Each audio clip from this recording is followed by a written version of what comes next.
ছোটবেলায় টুকুস গল্প শুনতে ভারী ভালোবাসতো। এবার আমি একদমই গল্প বলতে পারি না।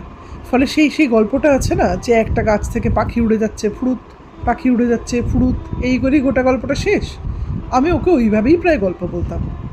দিয়ে হাইড্রা দিয়ে খাপাত করে মাটি তুলে সেইটার উপর খাপাত করে দিয়ে দিল। দিয়ে আবার হাইড্রা দিয়ে খাপাত করে মাটি তুলে এনে রাখলো। দিয়ে আবার হাইড্রা দিয়ে মাটি তুলে এনে খাপাত করে রাখলো। তবে ওর বাবা কিন্তু বেশ সুন্দর করে গল্প বলতো। একদিন ডাম্পটি দাদার সাথে বসে বসে গল্প করছে। কোথায় বসে গল্প করছে জানিস? চেয়ারে। চেয়ারে না, ওই নিচে যে সিটটা আছে ওই সিটের ওখানে বসে গল্প করছে। জল ঘাঁটার প্রতি তো সব বাচ্চারই খুবই আগ্রহ থাকে। টুকুসও কিন্তু তার ব্যতিক্রম ছিল না। মাসিকে দেখেই সে লাফাতে শুরু করলো। তাই ডিগা ডিগা ডিগ্গা ডিগ্গা আর করতে হবে না, তুই আয় বস বস। ওটা তো এখন নেওয়া যাবে না, তুই বসে বসে দেখ। কোন গল্প শুনবি? ছাগল ছানার গল্প শুনবি? একদিন ছাগল ছানাটা রাস্তা দিয়ে যাচ্ছে, খুব লাফাতে লাফাতে যাচ্ছে আর মাকে ডাকছে, মা হ্যাঁ হ্যাঁ হ্যাঁ হ্যাঁ মা হ্যাঁ হ্যাঁ হ্যাঁ হ্যাঁ। এমন সময় একটা কাকু এসেছে। কাকু এসে বলছে, ছাগল ছানা তুমি কি চকো খাবে?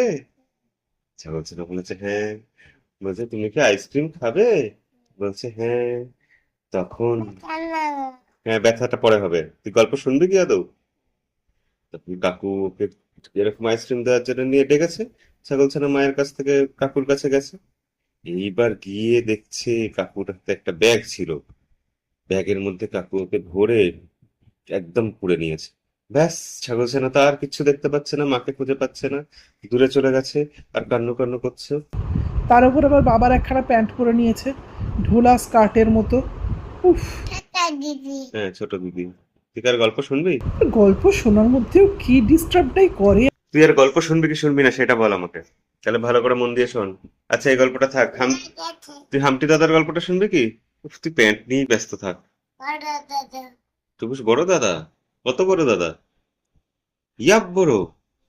আচ্ছা আচ্ছা আচ্ছা। তুই বুলডোজার হাইড্রা সব চালাস? ও, তাহলে তো বড় দাদা বটেই। হ্যাঁ, ব্যথা, ঠিক আছে, ব্যথা আর দেখতে হবে না, তুই কি শুনলে শোন, নাহলে আমি উঠে যাচ্ছি। জনি একদিন কি করছিল জানিস? রান্নাঘরে চুপি চুপি গেছে জনি, গিয়ে কৌটো থেকে চিনি বার করেছে। চিনি বার করে চামচ দিয়ে সেই চিনিটা নিয়ে খেয়েছে। এমন সময় জনির বাবা এসে গেছে। জনি তো তাড়াতাড়ি লজ্জা পেয়ে গেছে, ভয় পেয়ে গেছে। তখন হ্যাঁ হ্যাঁ হ্যাঁ, ওরম করে ঠিক। তখন জনির বাবা জিজ্ঞাসা করছে, জনি জনি, বাবা। হ্যাঁ, জনি জনি, তুমি কি চিনি খেয়েছো? জনি বলছে, না বাবা, খাইনি তো। ধীরে ধীরে টুকুসের মধ্যে এই কারণেই আরো গল্প পড়া এবং গল্প লেখার প্রবণতা বেড়েছে।